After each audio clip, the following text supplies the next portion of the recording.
জীবনে শুধু টাকা থাকলেই হয় না, দেওয়ার মতো একটা মন থাকতে হয়। বউয়ের জন্য মন খুলে খরচ করার মতো মন কয়জন পুরুষের হয় বলেন? কিছু পুরুষ মানুষ তো বউয়ের পেছনে খরচ করতেও ভয় পায়। মা বাবা কি বলবে, বোন ভাই কি বলবে। হ্যালো এভরিওয়ান, আসসালামু আলাইকুম। This is me Emily from my page Tasnim Akter Emily. কেমন আছেন সবাই? আশা করি সবাই অন্য দিনগুলোর মতো ভালো আছেন। আপনাদের সবার দোয়ায় আমরাও আলহামদুলিল্লাহ অনেকটা ভালো আছি। কিছুদিন যাবত আমি নিয়মিত ব্লগ আপলোড দিতে পারি না, যার কারণে আমার অনেক ওয়েল উইশার্স আমার ইনবক্সে এসে কমেন্ট করেন যে আপু কবে থেকে নিয়মিত ব্লগ আপলোড দিবা। তো সেই আপুদের জন্য কিন্তু আমি আবারও একটা নতুন ব্লগ নিয়ে চলে আসছি। তো আজকে সারাটা দিন আমরা কোথায় কোথায় গেলাম, দুই জামাই বউ মিলে কি কি করলাম, কি কি কিনলাম না কিনলাম, সবকিছু থাকছে কিন্তু আজকের ব্লগে।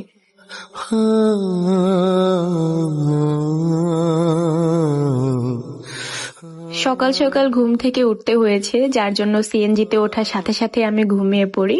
আর আমার অজান্তেই আমার হাজবেন্ড এই ভিডিওটা করে ফেলেছে। যেহেতু আমরা দুজনেই ঘুরতে অনেক বেশি পছন্দ করি, তো যাতায়াতের ক্ষেত্রে আমাদের একটা বাইকের খুবই প্রয়োজন ছিল। তাই আমার হাজবেন্ড বলতেছিল যে চলো একটা বাইক কিনে নিয়ে আসি। তো আমি বললাম ঠিক আছে চলো গিয়ে একটা বাইক কিনে নিয়ে আসি, দুজনে মিলে পছন্দ করে। যদিও আমার হাজবেন্ডের আগে থেকে একটা বাইক পছন্দ ছিল, তো সেই অনুযায়ী আমরা আর কি বের হয়ে পড়ি। ভিডিও শুরু করার আগে আমার এই লম্বা এবং ঘন চুলের রহস্য আপনাদের সাথে একটু শেয়ার করি। আমার নিজের হাতে বানানো কিন্তু এই প্রাকৃতিক হোমমেড হেয়ার অয়েল, যেটা 100% ন্যাচারাল। আমাদের এই হেয়ার অয়েলটি ব্যবহার করার আগে কিন্তু অবশ্যই হালকা গরম করে তারপরে ব্যবহার করবেন। আমার এই হোমমেড হেয়ার অয়েলটিতে কিন্তু প্রায় 35টা প্রাকৃতিক উপাদান অ্যাড করা, আর সাথে রয়েছে 8টি হেয়ার অয়েলের মিশ্রণ, যেটা আপনার চুল পড়া মাত্র 3 ঘন্টার মধ্যে কমতে শুরু করবে এবং 7 দিনে আপনার ফুল স্টপ করে দিবে চুল পড়া, এবং মান্থলি কিন্তু আপনার চুল 2 থেকে 3 ইঞ্চি লং হবে। এখন আমাদের 200 ml এর হেয়ার অয়েলটি কিন্তু পেয়ে যাচ্ছেন 250 ml এর সেম প্রাইজে। তো আর দেরি কিসের, অফার প্রাইস কিন্তু চলতেছে নতুন বছরে। ডেলিভারি চার্জ একদম ফ্রি পেয়ে যাচ্ছেন 15 তারিখ পর্যন্ত। তো তার আগে অর্ডার কনফার্ম করে ফেলেন। এদিকে আপনাদের সাথে কথা বলতে বলতে আমরা কিন্তু ঢাকায় পৌঁছে গেছি, আর বাইকের শোরুমেও চলে আসছি, ইয়ামাহা বাইকের শোরুমে। এবং এসে কিন্তু আমাদের কাঙ্ক্ষিত সেই বাইকটাও সামনে পড়ে গিয়েছে। মানে কালারটা এত বেশি ভাল লাগছিল, যদিও আমার হাজবেন্ডের এই কালারটা নেওয়ার একদমই ইচ্ছা ছিল না। ওর ওই যে ন্যাচারাল টাইটেনিয়াম নাকি জানি একটা কালার বলে, যাই হোক আমি এবার বলতে পারলাম না, এত কিছু ডিটেলস আমি জানি না, বাইক সম্পর্কে আমার তেমন কোনো আইডিয়া নাই। বাট এই কালারগুলো আমার বেশি একটা ভালো লাগতেছিল না। উপরে এসে আবার এই কালারটাও দেখতেছিল, ব্ল্যাক, তারপর এই ব্লু কালার। বাট আমার কেন জানি না ওই ম্যাট অরেঞ্জ কালারটা অনেক বেশি ভালো লাগছে। আমার ফার্স্টে শোরুমে ঢুকে অরেঞ্জ কালারটার উপরে চোখ পড়ে, আর ওটাই ভালো লেগে যায়, আর আমার ডিসিশনও ফাইনাল হয়ে যায় যে নিলে ওটাই নিব। আর এদিকে আপনাদের ভাইয়া তো মানে ওই যে কি জানে একটা অ্যাশ কালার না টাইটেনিয়াম কালারটা মানে তার পছন্দ। সে বারবার সব শোরুমে ফোন দিচ্ছিল, মানে ঢাকায় যতগুলা শোরুম আছে সবগুলাকে কল দিয়ে বলতেছিল যে ওটা অ্যাভেলেবেল কিনা।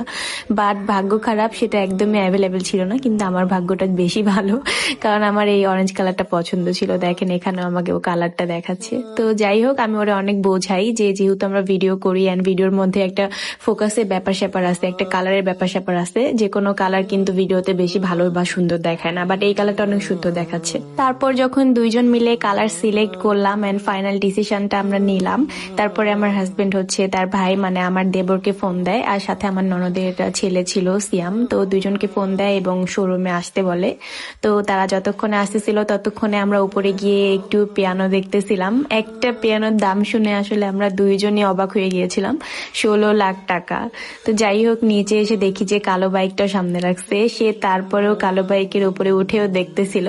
দেন আমি বললাম ঠিক আছে তুমি দুইটাতেই ওঠো, আমি ভিডিও করে তোমার দেখাই যে আসলে কোনটা সুন্দর লাগতেছে। দেন বলে যে ঠিক আছে চলো অরেঞ্জটাই নিয়ে নেই। বিশ্বাস করেন আপুরা, বিশ্বাস করেন ভাইয়ারা, যতক্ষণ না পর্যন্ত আমরা পেমেন্টটা কমপ্লিট করি বা পেমেন্টটা ডান করি ততক্ষণ পর্যন্ত আমার হাজবেন্ড বলতেছে যে কালোটা নিবো, কালোটা কিন্তু সুন্দর আছে, ব্লুটা কিন্তু সুন্দর আছে। বাট সে অরেঞ্জটার উপরে কোনোভাবে মানে স্যাটিসফাইড ছিল না।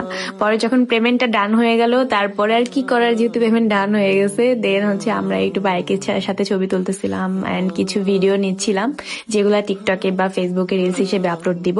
এন্ড দেন বাইক নেওয়ার আগে তো আমার দেবর প্লাস আমার ননদের ছেলেটাও চলে আসে, এন্ড আমরা শোরুমে অপেক্ষা করছিলাম। বাইকের কিছু কাজ ছিল যেগুলা কমপ্লিট করতেছিল, এন্ড আমার দেবর গিয়ে একটা সুন্দর হেলমেট নিয়ে আসে। এদিকে কিন্তু এই ভাইয়াটার সাথে দেখা হয়েছিল, টিকটকার কোনো এক আপুর হাজবেন্ড। আমি এখানে নাম মেনশন করলাম না, যারা যারা চিনবেন কিনবেন অবশ্যই মেনশন দিয়ে যাবেন। তারপর বাইক কেনা শেষ করে নতুন বাইক নিয়ে আমরা দুইজনই চলে আসি যমুনা ফিউচার পার্কে কিছু কেনাকাটার উদ্দেশ্যে। যেহেতু আজকে আপনাদের ভাই অনেক বেশি হ্যাপি ছিল, তাই আমি যাই চাই না কেন তাকে কিনে দিতেই হবে, এন্ড সেও কিনে দিবেন। বলে যে চলো ঠিক আছে যমুনাতে যাই, ঘুরে আসি, কিছু কেনাকাটা করো, শীতের কিছু পোশাক নিয়ে নিও তুমি। আমি বললাম ঠিক আছে আচ্ছা চলো। তো ফার্স্টে কিন্তু যমুনাতে গিয়ে আমি একটা ডায়মন্ডের নোজপিন নিয়ে নিই, যেটার প্রাইস পড়েছিল প্রায় 11,000 টাকার মতো। তো অনেকে আমাকে জিজ্ঞাসা করবেন কোনটার কত দাম নিয়েছে, তাই আমি আজকে যাই কিনি না কেন সবকিছু প্রাইসও মেনশন করে দিব, যেন পরবর্তীতে কমেন্ট বক্সে আপনারা আমাকে বিরক্ত না করেন।